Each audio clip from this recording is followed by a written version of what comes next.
A natural way to stay ready, baby. Cause I'm ready for you, Mr. C. The ultimate male supplement, men's total wellness formula, packed with essential nutrients for men's health. She'll call you Mr. C. One love, Delta 9 travelers. One love. Welcome on to the live. Welcome on to this live pre-recorded presentation. Listen, we got so many headlines that we got to catch up one another with. What's going on your side of the globe? It's a bleaky kind of day. You know, we heading into the summertime, but we still got a little bit of that winter left over here in the beautiful Commonwealth of Pennsylvania. It's a Wisdom Wednesdays right here on Delta 9 Media. Big up to all the travelers that are going to catch this one early off and those that are going to catch it in the rewind in the future. Thanks for tuning in and being a part of the live.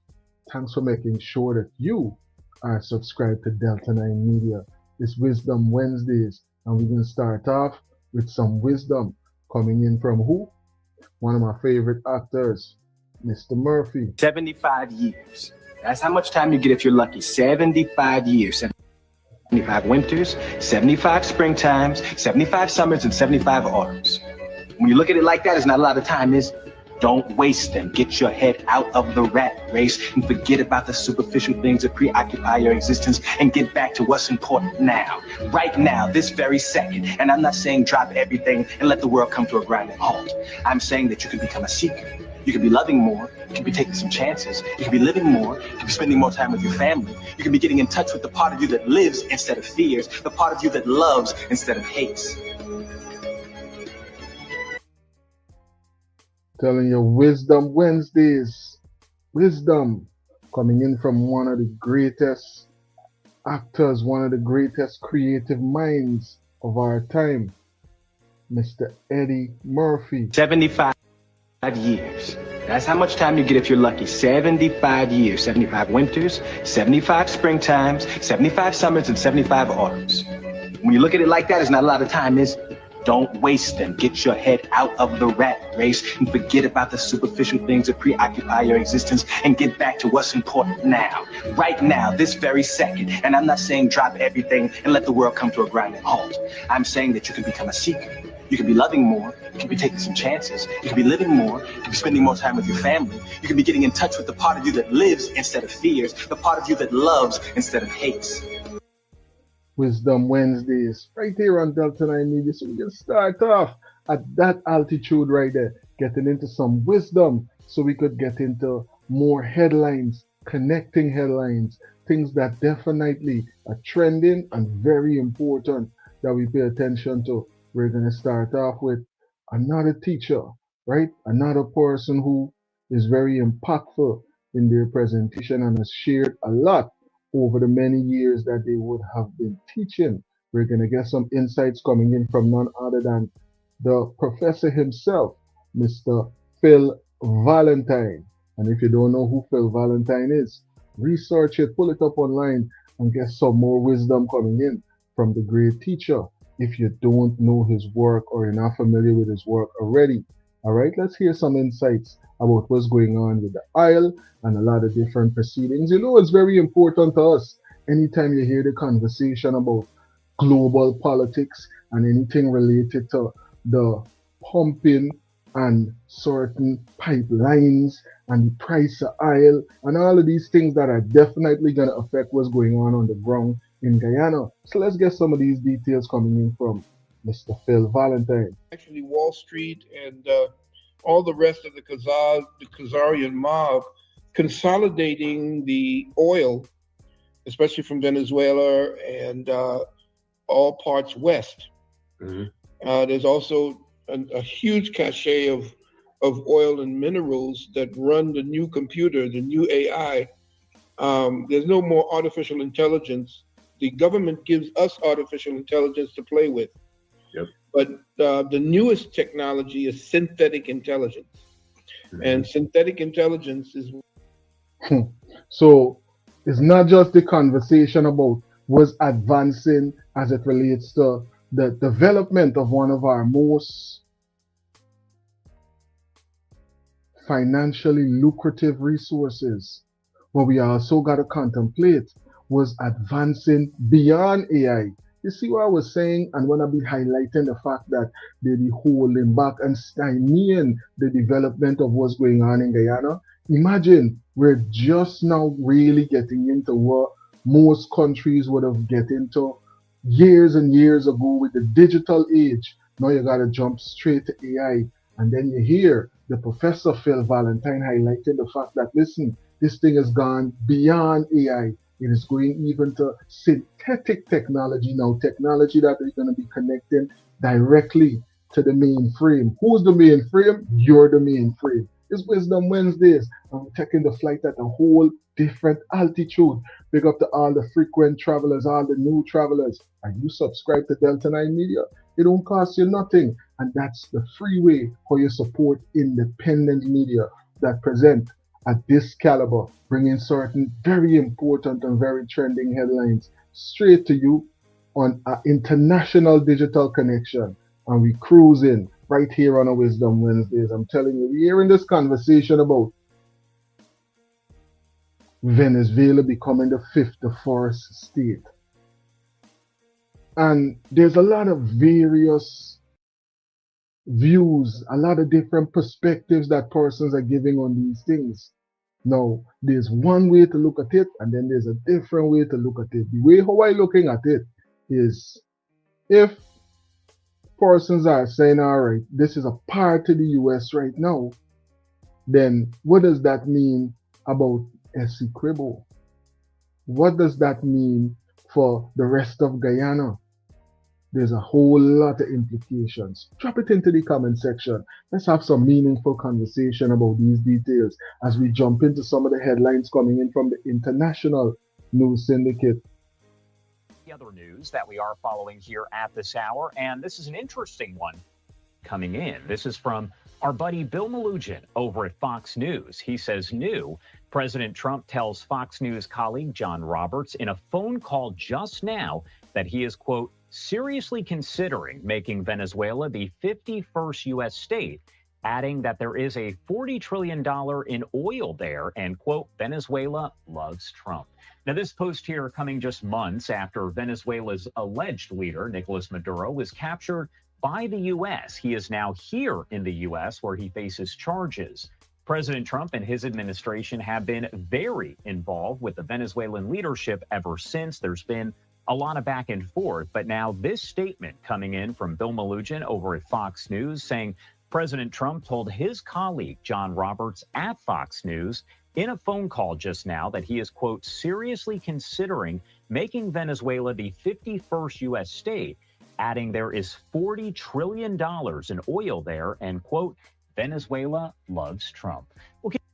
So is that strengthening Guyana's defense by having the US as a closer ally, or is that weakening the defense that Guyana would get from the US because of now Venezuela becoming a part of the US, right? A 54th state, if you even want to push it that far. No, that would be great advancement for all persons in the US because let's think about it.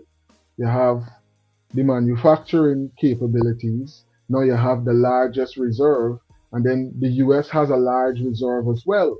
So that would be a great asset if you're thinking from the perspective of an American. The average American is going to say, listen, that would be a great situation if we analyze what's going on right now in the Strait of Hormuz and a number of other implications. What are your views, Delta 9 travelers? We all think about this development. Listen, there's a lot going on and a lot of things that we got to update one another with. Who? What? The 54th state. But what is the president saying right now?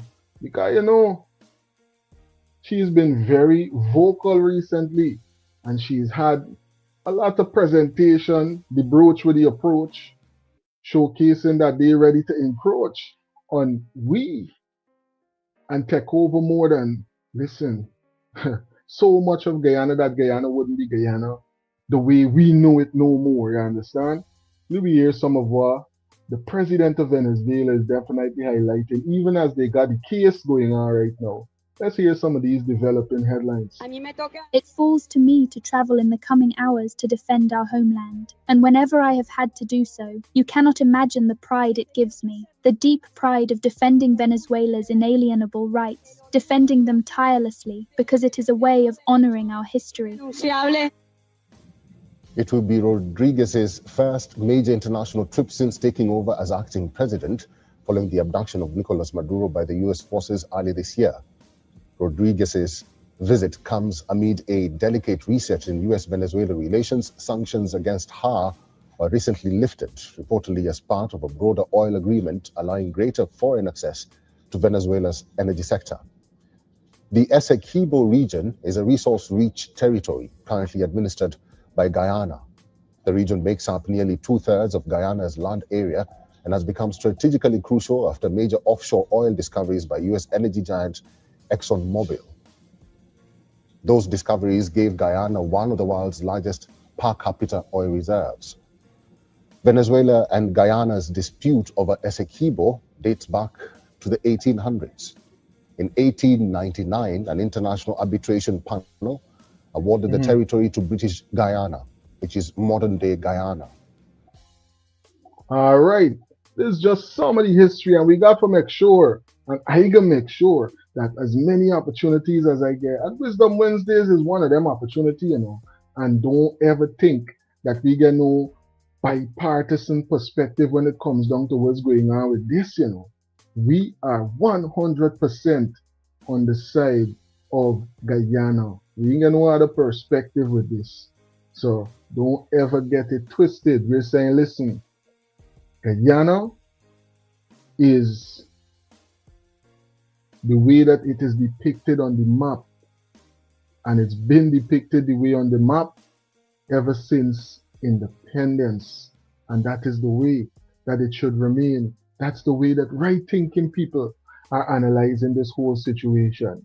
And they definitely are looking at it in a perspective that we got to make sure that we refresh ourselves with, because it's coming straight from the courtroom. Let me get some of these insights, I'm going to make sure that I bring these information and refresh our minds with it as we hold this unified front, because we can't be divided on this, So we got to make sure we understand the details. The details is the key.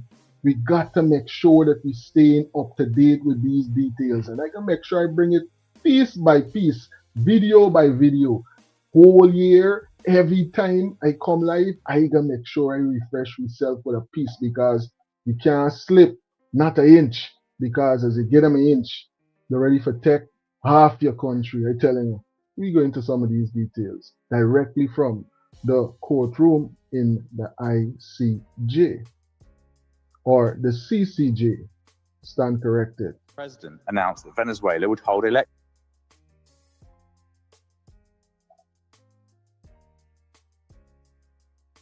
in Guyana Essequibo, in which, quote, the people of Guyana Essequibo would elect a governor of Guyana Essequibo state. To be clear, Venezuela was planning to hold elections in Guyana's territory, elections in which Guyanese citizens would be called upon to elect a Venezuelan governor to rule over them.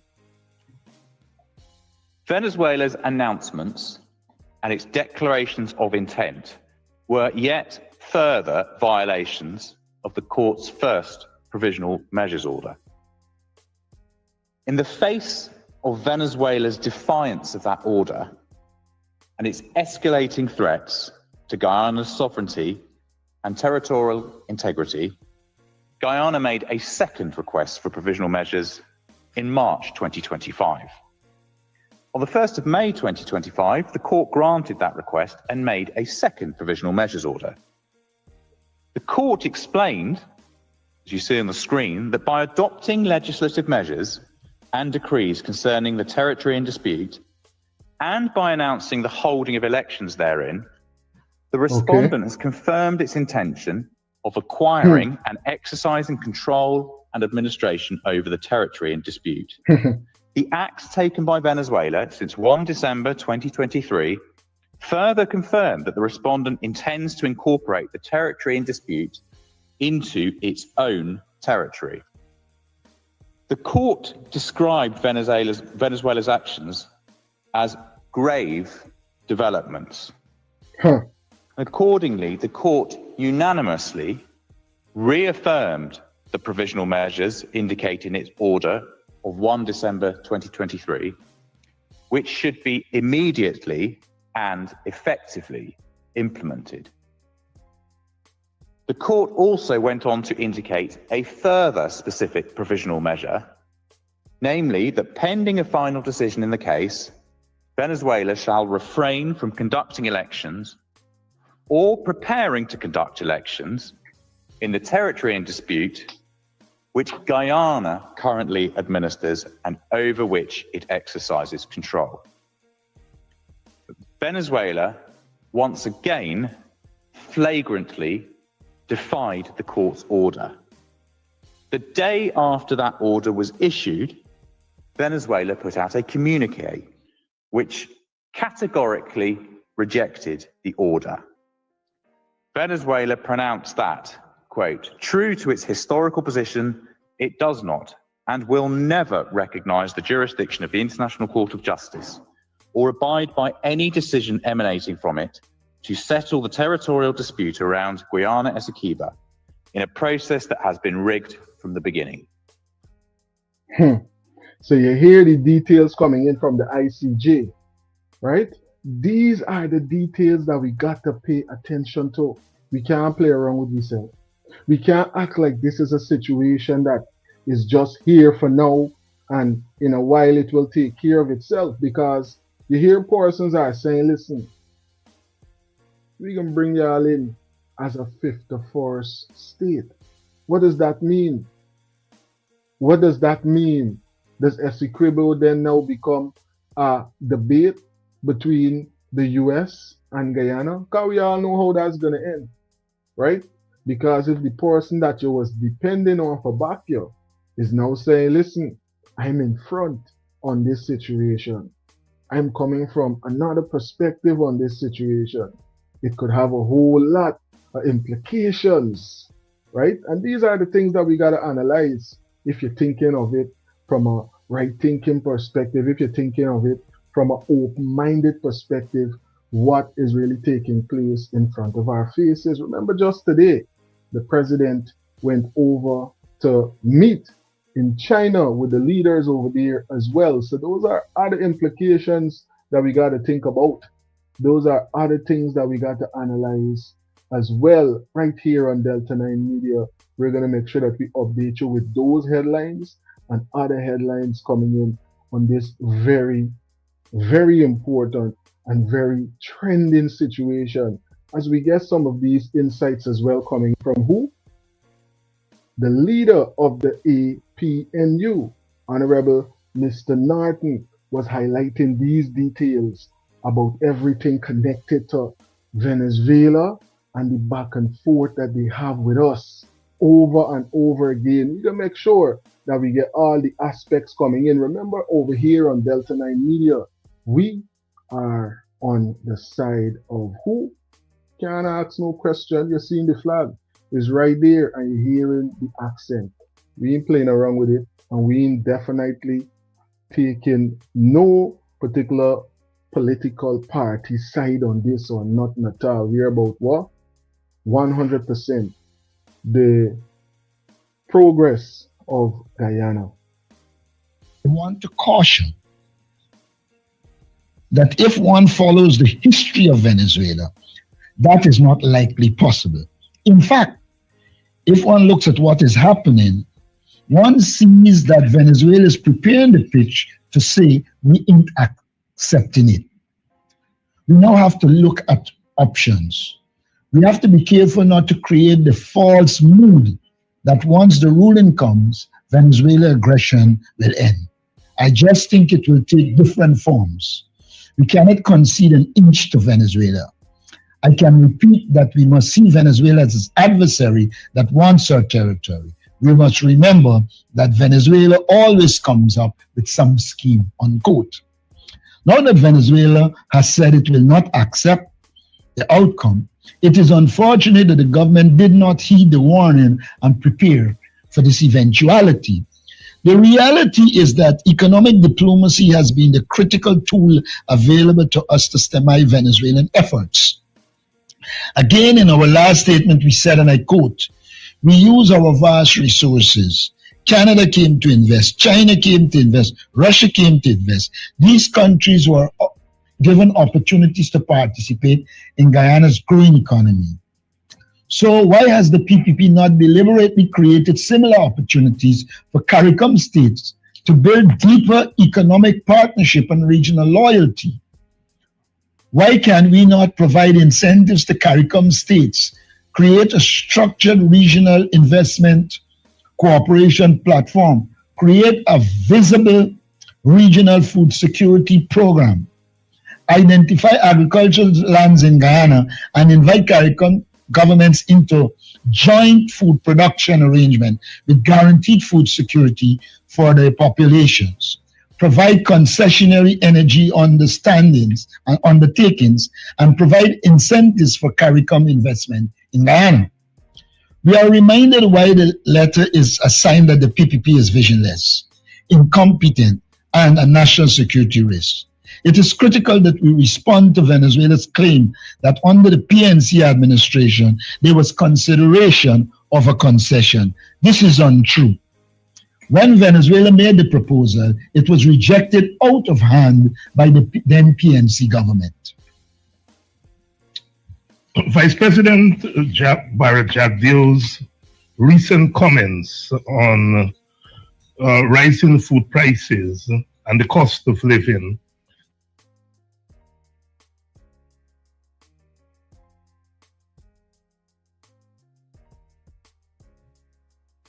Those are some of the insights coming in from the leader of the APNU as it relates to the back and forth with Venezuela. One of the very important and trending headlines that we got to pay attention to. Venezuela soon to become the 51st state. The 51st state of the United States of America. That's what President Trump is saying. Listen, we're making so much money together, I might as well make you all a part of the US. What are the implications that might have for Guyana Delta 9 travelers? I'm telling you, drop it into the comment section. Let's have some very meaningful conversation about this. The capture of Nicolas Maduro by the United States altered in a matter of weeks what seemed to be a sealed fate. The new understanding between Caracas and Washington, based of course on the oil business, has reconfigured the chessboard. Venezuela has gone from an undesirable actor to a functional partner without too many intermediate explanations. A transition that is not ideological or moral, but strictly pragmatic. In international politics, as Kissinger taught with his usual cynicism, there are no permanent allies, only persistent interests.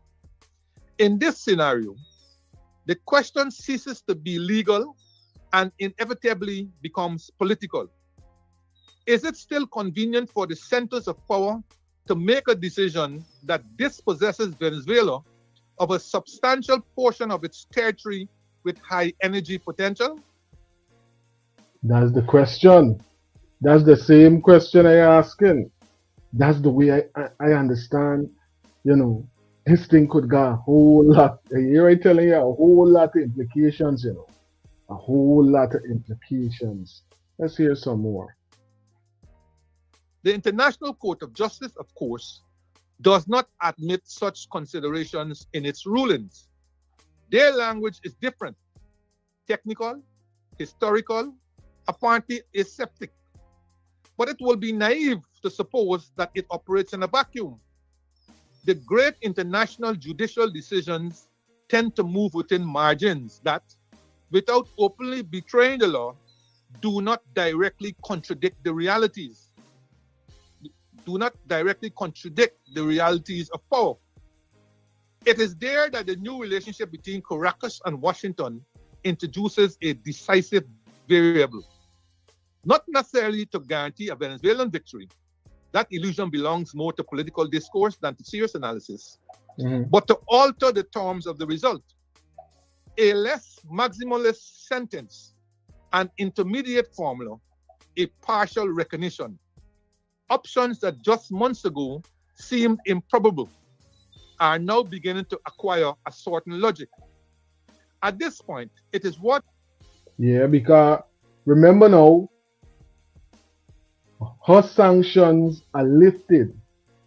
So she's now a viable person for dealings with any of these nations that's going to be clamoring right now to be a part of an agreement with an oil-rich nation, one that is open for business with the US and getting an endorsement even so of possibly becoming even closer a 51st state. You understand? And if we look at how this map is looking, if they are to become the 51st state, look at what's going on your screen right at Delta 9 Media. Big up to all the travelers right now that is catching this information. We got some real right thinking conversations. You know, we got to pay attention to these headlines right here. These headlines. You can't let us sweep this under the rug with no kind of bric-a-brac conversation, because this right here got a whole lot of implications. Let me move forward with some more coming in from the former finance minister, the Honorable Mr. Winston Jordan. Not remembering one of the most costly strategic errors of recent Venezuelan foreign policy. During the government of Hugo Chavez, there was what could be described with indulgence as a strategic demobilization of the conflict. Under the rhetoric of regional integration, Guyana was even invited to jointly explore the resources of the Essequibo, a signal that was predictably interpreted as weakness rather than a gesture of goodwill. In territorial policy, ambiguity rarely strengthens, rather it tends to erode. Today, paradoxically, it is Chavismo itself, or what remains of it after its recent mutation, that could have the opportunity to correct that error. And at the center of that possibility appears an unexpected figure, Delcy Rodriguez, architect of the economic shift that has dismantled, piece by piece, some of the most rigid orthodoxies of the Chavista model. Rodriguez embodies a more pragmatic, less doctrinaire version of power. The discourse continues to be revolutionary. Practice, on the one hand, begins to look dangerously like something else. Private property, selective openness, agreements with international capital, signs of a reconvention that will have been unthinkable just a few years ago. In this context, it is not unreasonable to suggest that the Essequibo could enter the equation of negotiations with the United States, not as an isolated issue, but as part of a broader package where energy, political stability, and legal certainty are intertwined. Chavismo has demonstrated. Ali, we're going down there. Y'all hear what the former finance minister is highlighting right there? Right? A whole lot of implications for we, you know. One of the headlines that we should make sure we pay careful attention to, because they got implications to even what's going on the ground with the food supply and all of them things, right? Cost of living and everything else. And with all that's going on in Venezuela right now, we got to ask ourselves, with all the advancement that is going on in Venezuela right now, right? Is there a slowing in the amount of persons that is coming over from Venezuela into Guyana? Because last the president had a conversation, this was what was exposed. I'm so proud. For me, it's an honor to be in front of you. I would like to give a thanks to Guyana to open the door for all Venezuelan immigrants, that we have now a big dictator criminal corruption in my country. His name is Maduro. So we are almost 100,000 Venezuelans in the beautiful, beautiful Guyana. 100,000. 100,000. I'm the pastor of Spanish church here in Hostelli. I'm working with them. So I'm so grateful, Mr. Honored President. We will work with you guys so that we can create better conditions for people to live all. All right? Yeah. Thank you, Guyana. Thank you, President. I God bless you. With all that's going on, the lifting of the sanctions, the advancement, with them being able to do trillions of dollars in trade, are less persons migrating over to Guyana because we could see the implications that could come from that as well. Let's hear some more. Illustrated with an almost admirable consistency that it is willing to come to an understanding with whomever is necessary in order to preserve power. If that understanding now passes through Washington, it will be naive to assume that they will leave one of the country's most sensitive territorial assets off the table. There remains, however, a greater unknown. If the new order that emerges after January 2026 manages to consolidate, the ICJ's decision will cease to be a purely legal act and will become one more piece within an architecture of power in recomposition. Power in recomposition, a whole lot of implications for our beautiful country. Things that we got to pay attention to. We can't let us sweep this one under the rug with another party, another dance, nothing. Because if Guyana is to really change in the manner that they would like, there's a lot of things that we definitely will no longer be familiar with as it relates to our country. Sleepy is the only diaper brand in Guyana with such a wide range to choose from. We cater to all babies, from newborns all the way to stage 7. Our collection includes Sleepy New, Sleepy Sensitive, Sleepy Natural and Organic, Sleepy Night, and don't forget our fashion jeans. Most of all, they're available in both paste and pull-up styles. Sleepy, Guyana's #1 selling baby diaper, available at stores nationwide. 100% wild-crafted sea moss. Only the best, 'cause you deserve nothing less. 8 Butterfly. So big up to everybody that was a part of this presentation. I'm telling you, I got a couple more presentations or a couple more parts of a lot of different headlines that we got to make sure we update one another with right here on Delta 9 Media. It's a Wisdom Wednesdays. Make sure that you subscribe, you got your notifications on, because we're going to be dropping the videos throughout the day, and we have so many things that we're going to update one another with. Big up to all the frequent travelers, big up to all of the persons that are traveling with us for the very first time. Make sure that you join the team, subscribe. It don't cost you nothing, but it will keep you connected with every single thing trending in Guyana and in the diaspora. One love. Advertise with us, and let's help you promote your next product, project, or event.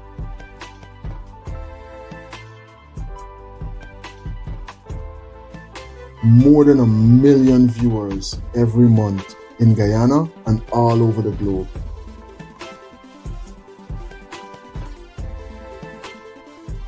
No project too big, no project too small. Delta 9 Media. Let's help your project reach its widest possible audience.